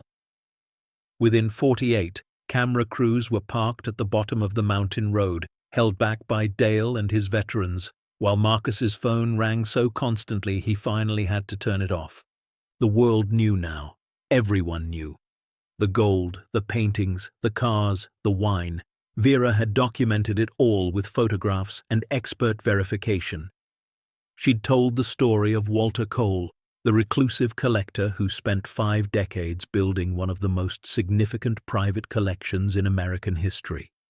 She'd told the story of Marcus Cole, the grieving widower and single father who inherited an impossible treasure and fought to protect it. And she'd told the story of shadowy forces who tried to steal it through threats and violence. The public response was immediate and overwhelming. The Colorado Historical Society issued a statement calling for the lodge and its contents to be designated a protected site. 2 United States senators mentioned the story in floor speeches about cultural heritage. A group of museum directors signed an open letter offering to help preserve and display the collection. Donations poured in, not just from preservation groups, but from ordinary people who had been moved by Marcus's story. And most importantly, the pressure from Ashworth and his clients evaporated overnight. 2 weeks after the article published, Marcus received a letter from a law firm he didn't recognize.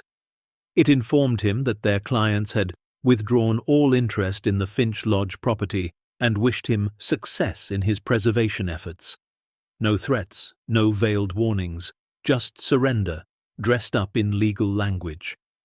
Marcus read the letter 3 times before he believed it. Then he walked out onto the porch of the lodge, the porch that was being rebuilt alongside the east wing with money from the donations that had flooded in, and he looked out at the mountains. They had won. Somehow, impossibly, they had won. But Marcus knew this was just the beginning. The collection was safe for now, but it needed to be protected forever. The lodge was being restored, but it needed a purpose beyond just housing treasure. The story had been told, but it needed to become something more than just a news cycle. He needed to build something that would last. That night, he called Eleanor. "I've been thinking," he said, "about what happens next. And I don't want to just preserve this place. I don't want it to be a static museum where people come and look at things behind glass and then go home." He paused, searching for the words. Walter spent his whole life protecting beautiful things, but he did it alone in the dark. I think maybe the collection deserves more than that. Maybe it deserves to inspire people, to teach them, to give them the same feeling I had when I first walked into that chamber. Eleanor was quiet for a moment. "What did you have in mind?" Marcus looked out the window at the lodge, its windows glowing with construction lights, its walls rising from the ashes. A heritage center, not just a museum, but a place where people can learn about restoration, about preservation, about craftsmanship. Classes for kids, workshops for veterans, scholarships for students who want to learn how to save beautiful things. He took a breath. Walter protected this collection for 50 years. I want to use it to build something that protects beauty for the next 50. When Eleanor spoke again, her voice was warm. "I think that's the best idea I've heard in a very long time." Marcus hung up and sat in the darkness, listening to the mountain wind, feeling the weight of everything that had happened. The inheritance, the threats, the fire, the fight, and now, the future. Uncertain, challenging, full of possibilities he was only beginning to imagine. He thought about Sarah, about what she would say if she could see him now. He thought about Lily, asleep in her room at Helen's house, dreaming about the room she'd chosen in the lodge. He thought about Walter, the great uncle he'd never really known, who had somehow seen something in him worth trusting. "You were right," Marcus thought, looking up at the stars. I was the one who wouldn't run, and now he was the one who would build. 2 years later, the snow fell soft and silent over Elkhorn Valley, blanketing the mountains in white, turning the pine trees into frosted sentinels standing guard over something remarkable. Marcus Cole stood at the window of the main hall, a cup of coffee warming his hands, watching the flakes drift down through the grey morning light. Behind him, the lodge hummed with quiet activity, Staff members preparing for the day's visitors, volunteers organizing materials for the afternoon workshop, the soft murmur of voices echoing through spaces that had once held only dust and shadows. Pinehurst Heritage Lodge. The name was carved into a wooden sign that hung above the entrance, crafted by a local artisan who had donated his time because he believed in what Marcus was building. Below the name, smaller letters spelled out a phrase that had become something like a mission statement: preserving the past, inspiring the future. Marcus still had trouble believing it was real. Some mornings, he woke up expecting to find himself back in the rental house in Ridgewood, struggling to make rent, counting every dollar, wondering how he was going to give Lily the life she deserved. Then he would remember. The letter, the key, the chamber. Everything that had happened since that grey morning when he first read the words of a lawyer he'd never met about an uncle he'd barely known. 2 years. In 2 years, the condemned building had been transformed into something that drew visitors from across the country and around the world. The main hall, once choked with dust and decay, now gleamed with restored wood and polished stone, its massive fireplace crackling with real flames, its walls lined with photographs and artifacts that told the story of the lodge and the man who had protected it for half a century. The East Wing, rebuilt from the ashes of the fire, housed classrooms and workshop spaces where veterans learned woodworking, teenagers studied automotive restoration, and children discovered the joy of creating something with their own hands. The West Wing had been converted into a small inn, 12 rooms that were booked solid through the next 18 months, each one named after a car from Walter's collection. And beneath it all, accessible through a carefully designed entrance that had been built to replace the old basement hatch, the chamber waited. The Vault, as they called it now, a climate-controlled underground museum that took visitors on a journey through 50 years of collecting, preserving, and protecting some of the most remarkable artifacts in private hands. The cars were the centerpiece. All 12 of them, restored to perfection, displayed in a circular gallery that allowed visitors to walk around each vehicle, to study the craftsmanship, to understand what made them extraordinary. The 1957 Ferrari 250 GT, the 1963 Aston Martin DB5, the 1969 Shelby Cobra. Names that had once been just words on a screen now represented something tangible, something real, something that people could experience for themselves. But the cars weren't the only attraction. The wine collection had been catalogued by experts from France and California, its most valuable bottles now displayed in a special temperature-controlled exhibit that told the story of winemaking through the ages. The gold and silver were housed in a secure gallery that explored the history of precious metals and their role in human civilization. The paintings, including the small sketch that had indeed been authenticated as a previously unknown Da Vinci study, hung in a gallery that was visited by art historians from universities across the globe. And everywhere, woven through every exhibit and every display, was Walter's story. The journal Marcus had found on that mahogany desk had been transcribed and published, its entries forming the narrative thread that connected everything. Visitors learned not just about the objects themselves, but about the man who had devoted his life to protecting them, the philosophy that had driven him, the hope that someday someone worthy would come along to carry on his work. Marcus had never expected to become famous. He had certainly never wanted it. But Vera's articles had made him something like a folk hero, the grieving widower who inherited an impossible treasure and fought to protect it, the single father who turned a condemned building into a world-class heritage center, the working-class man who stood up to powerful interests and won. The story had been covered by every major news outlet in the country. A documentary had been released the previous year, winning awards at 3 film festivals. There was talk of a book deal, maybe even a movie. Marcus turned down most of the offers. He wasn't interested in celebrity. He was interested in the work, in the daily effort of maintaining the collection, expanding the programs, building something that would outlast him. But he understood the value of visibility. Every interview he gave, every article that mentioned the lodge, every tourist who posted photographs on social media, all of it added another layer of protection. The people who had tried to take the collection, whoever they were, had retreated into the shadows. They had no power here anymore. The light was too bright. "Daddy!" Marcus turned to see Lily standing in the doorway of the main hall. She was 11 now, taller than she'd been 2 years ago, her dark hair pulled back in a ponytail, her mother's eyes looking at him with that particular mix of curiosity and determination that never failed to move him. "Morning, sweetheart. You ready for today?" Lily nodded, but he could see the nervousness in her face. Today was the 2nd anniversary of the Heritage Center's opening, a celebration that would bring together the volunteers, donors, staff members, and community supporters who had made everything possible. And Lily had agreed to give a speech. "I've been practicing," she said. "But what if I forget what to say?"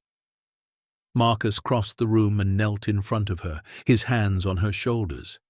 "Then you say whatever comes to your heart. The people out there, they don't care about perfect words. They care about truth. And you, Lily Cole, have more truth in your little finger than most people have in their whole bodies." She smiled, a fragile thing that reminded him so much of Sarah it made his chest ache. "Mom would have liked this place, wouldn't she?" Marcus swallowed hard. "She would have loved it, baby, more than anything. I wish she could see it." "I think she can," Marcus said softly.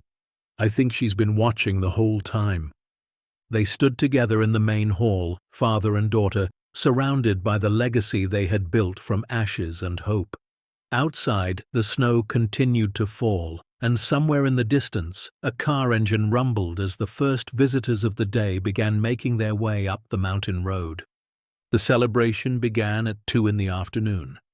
The main hall had been decorated with streamers and photographs, a timeline of the restorations stretching along one wall, before and after images that showed just how far they'd come. Tables were laden with food donated by local restaurants, barbecue from the smokehouse in Ridgewood, pies from the diner in Elkhorn, a massive cake shaped like the lodge itself, created by a bakery in Durango that had heard about the event and wanted to contribute. More than 200 people filled the space. Marcus recognized most of them. Dale, who had become the head of security and one of his closest friends. Eleanor, whose architectural expertise had guided every phase of the restoration. Hank, older now but still sharp, still the man Marcus trusted most with matters of the collection. Howard and Jessica and the teenagers who had become young adults, still volunteering on weekends, still believing in what they were building. But there were new faces too. Museum directors who had traveled from New York and Los Angeles, preservation experts from Europe, journalists who wanted to cover the anniversary, and ordinary people, dozens of them, who had driven hours just to be part of the celebration. People who had read the articles or seen the documentary, people who had been moved by the story and wanted to experience the lodge for themselves.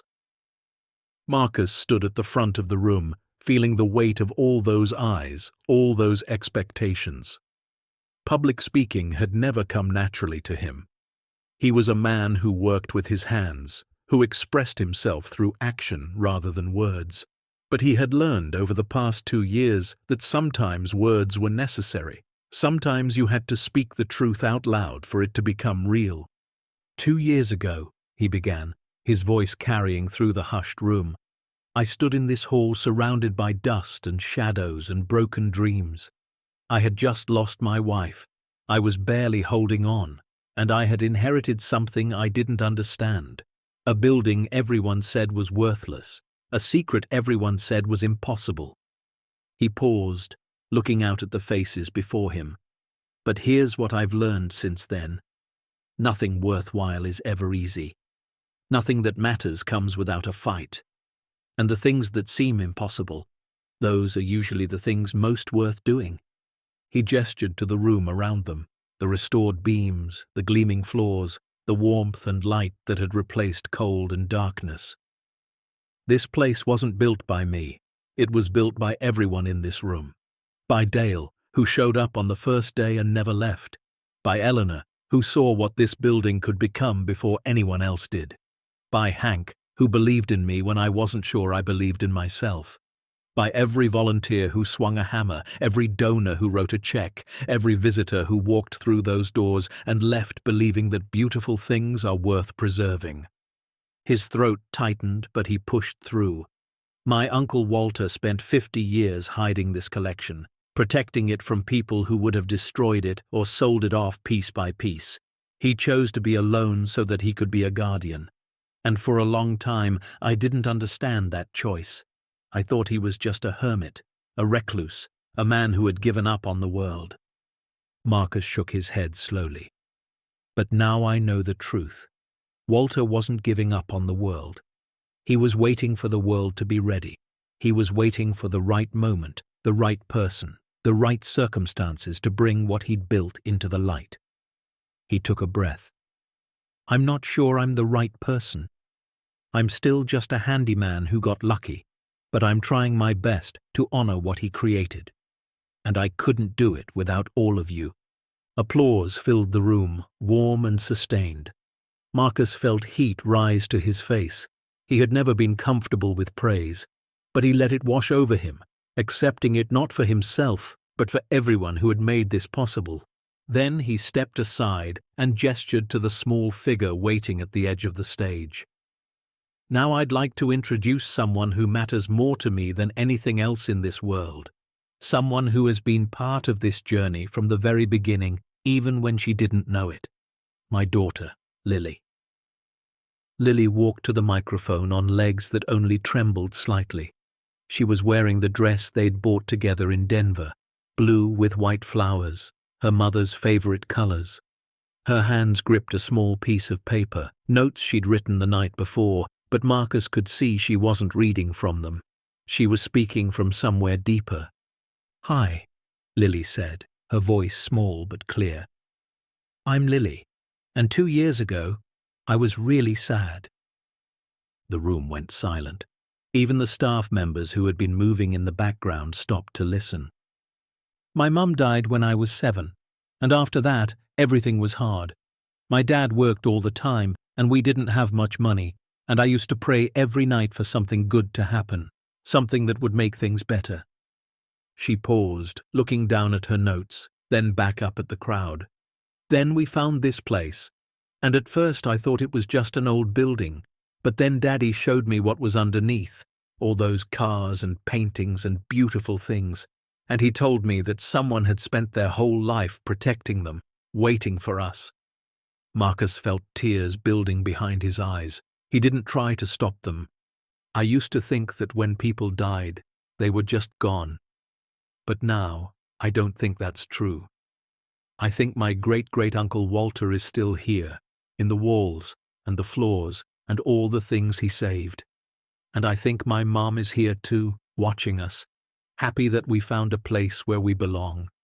Lily looked directly at Marcus, her eyes shining.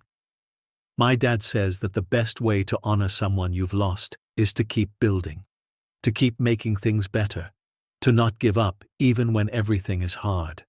She smiled, that fragile, beautiful smile. "I think he's doing a really good job."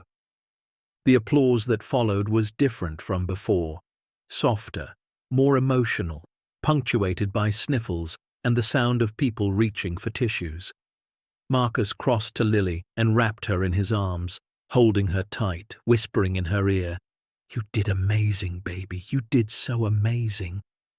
"I meant it," she whispered back. "Every word." "I know," he said. "So did I." The rest of the celebration passed in a warm blur.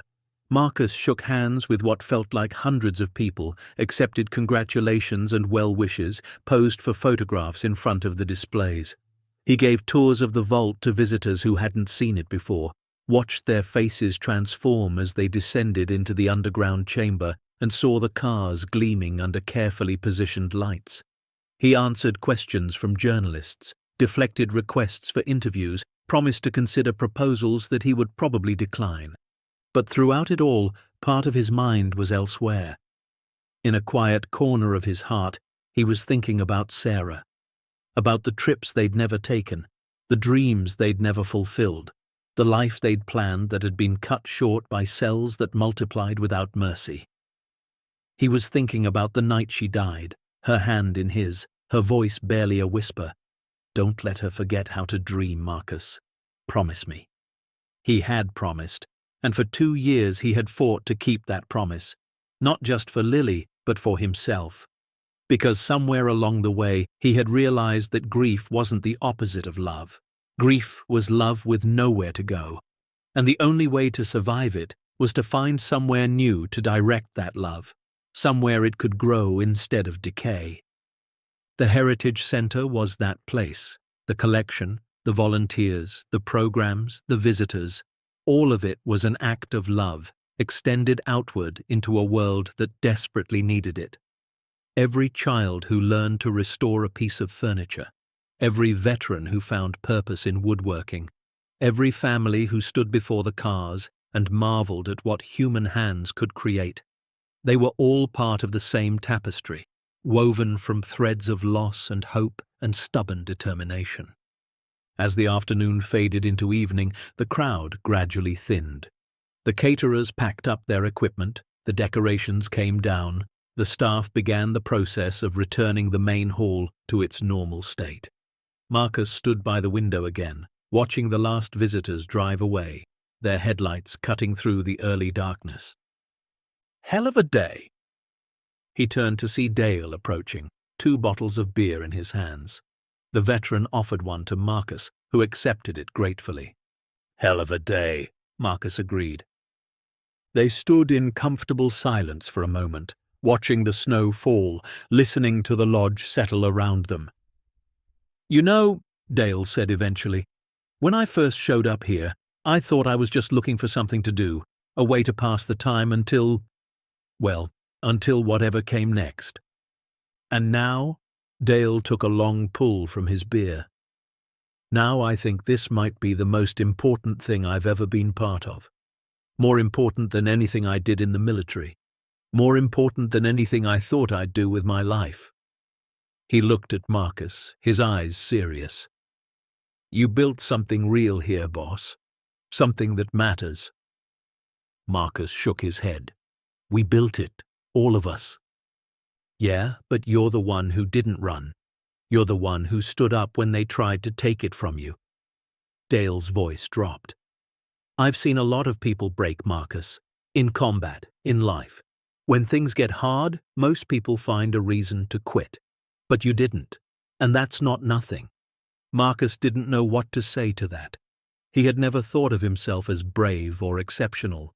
He had just done what needed to be done, one day at a time, one problem at a time, one small victory after another, until somehow all those small victories had added up to something big. "Hey," Dale said, breaking the moment. "Almost forgot. This came for you earlier." He pulled an envelope from his jacket pocket and handed it over. "No return address. Courier dropped it off around noon." Marcus frowned, studying the envelope. It was expensive paper, the kind you didn't find at office supply stores. His name was written on the front in elegant script. No other markings. He opened it carefully and withdrew a single sheet of paper. The message was brief.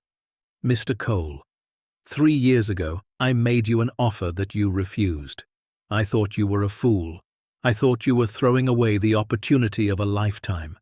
I have spent the time since then watching you from a distance, waiting for you to fail, waiting for the chance to acquire what should have been mine. But you did not fail. You built something extraordinary from something broken. You turned a condemned building into a monument. You transformed a hidden collection into a public trust. And you did it with nothing but determination and an integrity I had forgotten existed. I was wrong about you, and I was wrong about what that collection was meant to become. Your uncle chose better than I believed possible. Enclosed, please find a donation to the Pinehurst Heritage Foundation in the amount of $5 million. Use it as you see fit. Consider it an apology for the fire. Yes, I know, and for the threats that preceded it. I will not trouble you again. Some things, it seems, are worth more than money. Thank you for reminding me. The letter was unsigned, but Marcus didn't need a signature to know who had written it. The handwriting matched the business card he'd kept locked in his desk for 2 years, the card that Dominic Ashworth had pressed into his pocket in that hardware store parking lot. Dale was watching him, curiosity evident. Good news or bad? Marcus read the letter again, letting the words sink in. $5 million. An apology for the fire, a confession of defeat from a man who had tried to destroy everything Marcus had built. Good news, Marcus said slowly. I think. He folded the letter and slipped it into his pocket. He would deal with it tomorrow, verify the donation, consult with the foundation's lawyers, decide whether to accept money from someone who had once tried to burn his home to the ground. There were arguments on both sides, ethical considerations that would need to be weighed carefully. But tonight, he didn't want to think about any of that. Tonight, he just wanted to be present, to savor what they had accomplished, to remember how far they had come. I'm going to go check on Lily, he told Dale. Make sure everyone gets home safe, okay? Dale nodded. You got it, boss. See you in the morning. Marcus made his way through the lodge, pausing to turn off lights, to straighten chairs, to run his hand along the restored woodwork that had taken so many months to perfect. Every surface held memories now, of sweat and frustration and small triumphs, of arguments about paint colors and debates about historical accuracy, of moments when he had wanted to give up, and moments when everything had suddenly clicked into place. He found Lily in the room she had chosen for herself 2 years ago, on the second floor of the West Wing, with windows that looked out over the valley. She was sitting on her bed in pajamas, her speech notes still clutched in her hand, her eyes fixed on something outside. Hey, sweetheart, everything okay? Lily looked up at him, her expression thoughtful.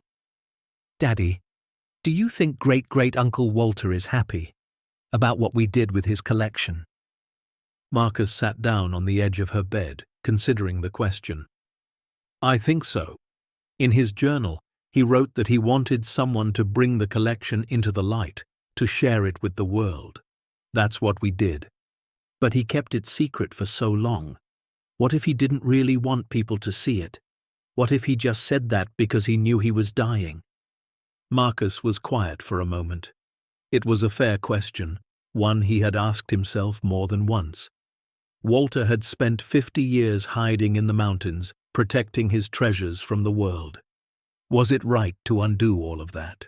To throw open the doors and invite strangers to walk through the spaces he had kept sacred? I think, Marcus said slowly, that Walter protected the collection because he was afraid of what would happen if the wrong people got their hands on it. He was afraid it would be destroyed or sold or scattered to the winds. But he always hoped that someday the right people would come along, people who would understand what he'd built and why it mattered. He took Lily's hand. I think we're those people. And I think sharing the collection, letting other people experience what Walter created, is the best way to honor his memory.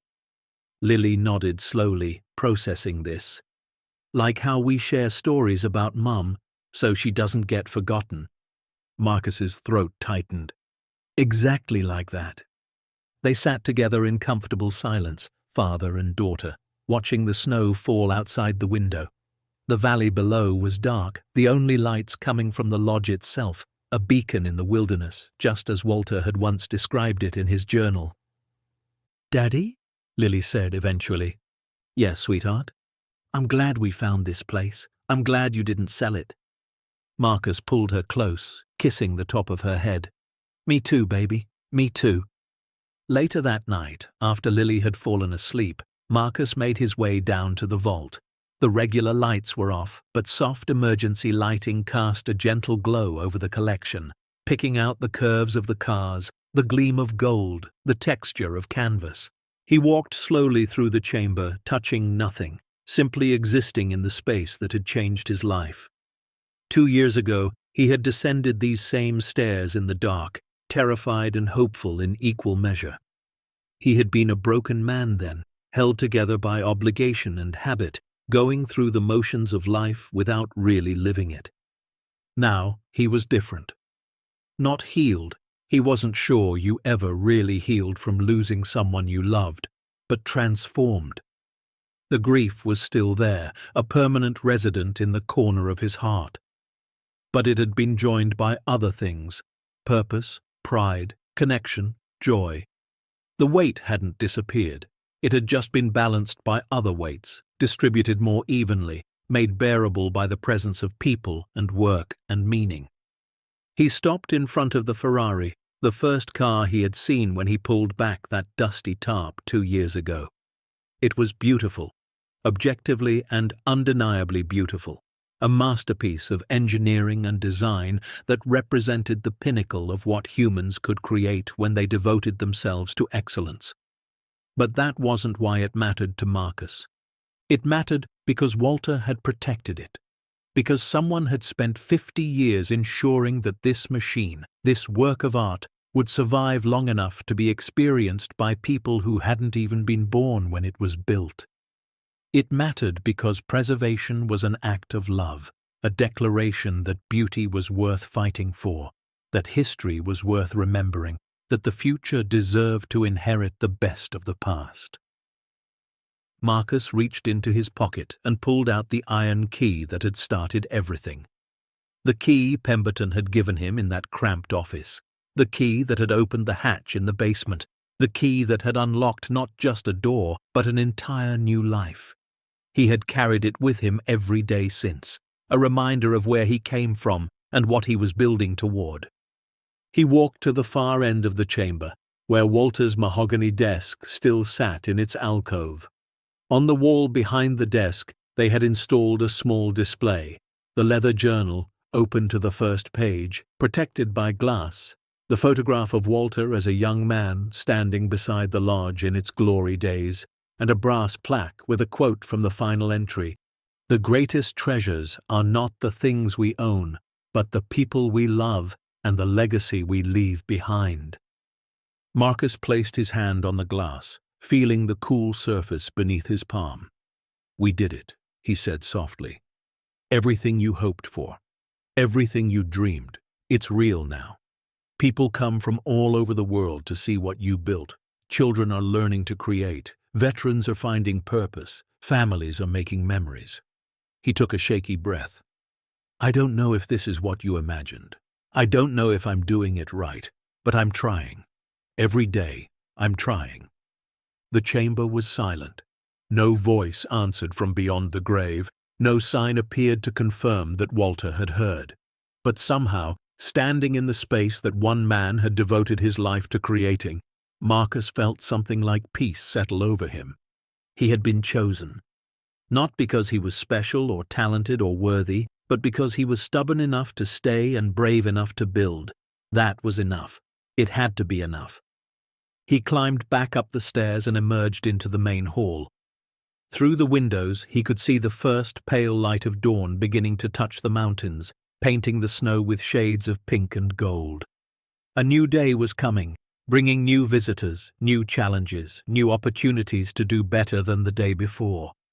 Marcus walked to the front door and stepped out onto the porch. The air was cold and clean, sharp with the scent of pine and snow. Below, the valley stretched out in silent beauty, untouched and pristine. He heard footsteps behind him and turned to see Lily, wrapped in a blanket, padding across the porch in her slippers. "Couldn't sleep?" he asked. She shook her head. "I wanted to watch the sunrise with you."